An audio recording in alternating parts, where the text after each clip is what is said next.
Olá pessoal, sejam muito bem-vindos ao canal Resumos Legais. Na aula de hoje nós vamos falar sobre o sufrágio. O que é sufrágio, o que é capacidade eleitoral ativa e passiva. E se você ainda não é inscrito do canal, inscreva-se para que você possa acompanhar todos os vídeos que eu vou postando aqui diariamente. Além disso, você também pode colaborar com o crescimento do canal curtindo e compartilhando este vídeo, se inscrevendo no canal e também acessando o QR Code aqui ao lado.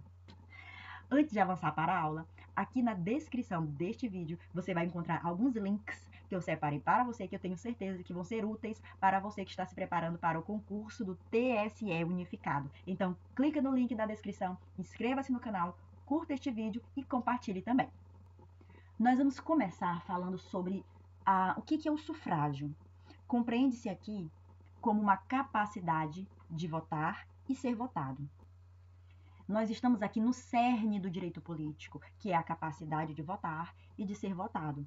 Quando nós atribuímos essa característica de universal ao sufrágio, nós estamos querendo dizer que ele é um direito que não tem como base, não tem como pré-requisito nenhuma característica econômica ou intelectual. Desde que você cumpra os requisitos necessários para votar, o sufrágio é universal, ok?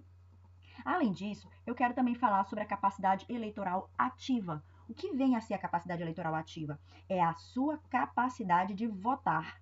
Votar nas eleições, votar nos plebiscitos, votar nos referendos. E a nossa Constituição vai trazer aqui algumas exigências para o alistamento eleitoral e para o voto. Nós temos aqui o seguinte: artigo 14 da Constituição, parágrafo 1º, o alistamento eleitoral e o voto são, inciso 1º, obrigatórios para os maiores de 18 anos. Lembrando, nós estamos falando de capacidade eleitoral ativa, que é a sua capacidade de votar, certo? Inciso 2, é facultativo para os analfabetos, os maiores de 70 anos e os maiores de 16 e menores de 18 anos. Parágrafo 2º, não podem alistar-se como eleitores os estrangeiros e durante o período do serviço militar obrigatório os conscritos. Então nós vamos ter aqui o seguinte: essa capacidade de votar, ela se dá com esse ato de se alistar como um eleitor. Nós estamos tratando aqui dos requisitos da alistabilidade. Então, registre-se que não há inscrição de ofício no Brasil. Para que você tenha esse direito de votar, você precisa dar o pontapé inicial, você precisa manifestar interesse se alistando.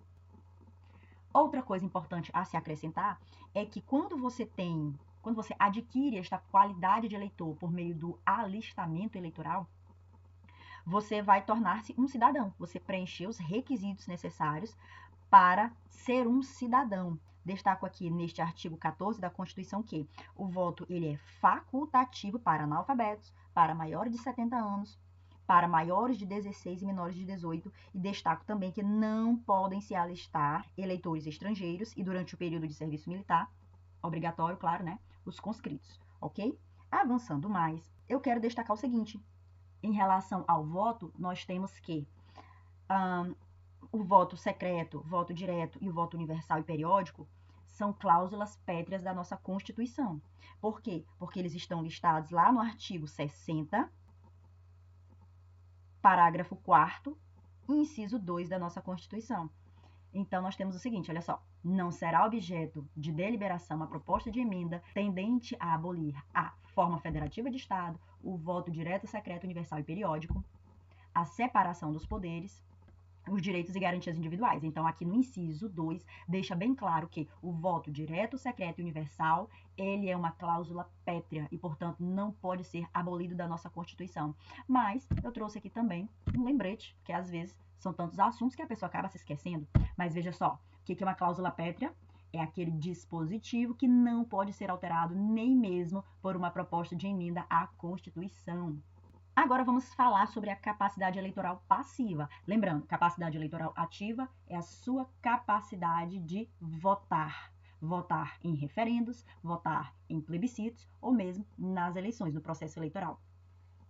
Mas nós temos também a capacidade eleitoral passiva. O que é isso? É a capacidade de ser votado. Então, nós temos aqui que essa capacidade eleitoral passiva representa o direito de ser votado. Para se candidatar, A pessoa precisa ser um eleitor, obviamente, e precisa estar em dia com suas obrigações eleitorais. Existem, assim como na capacidade eleitoral ativa, alguns requisitos, algumas condições para que a pessoa tenha essa capacidade eleitoral passiva.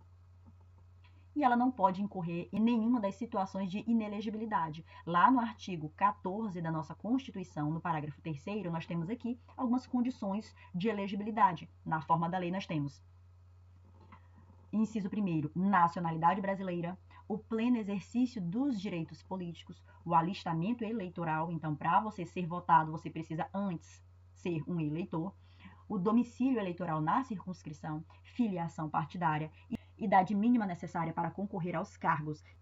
Isso aqui é importante. Nós temos aqui a idade de 35, 30, 21, 18. É como se fosse um telefone, né? 35, 30, 21, 18. Sendo que 35 anos, a idade mínima para você ser candidato a presidente, a vice-presidente ou senador da República, 30 anos para governador, vice-governador de estado e do Distrito Federal, 21 anos para deputado federal, deputado estadual ou distrital, prefeito, vice-prefeito, juiz de paz e 18 anos para o vereador. Muito obrigada por ter assistido até aqui. Se você ainda não é inscrito do canal, inscreva-se para que você possa acompanhar os outros vídeos que nós vamos postando aqui para você que está se preparando para o concurso do TSE Unificado. Não se esqueça de olhar a descrição deste vídeo e acessar alguns links que nós separamos especialmente para você, concurseiro. Até a próxima!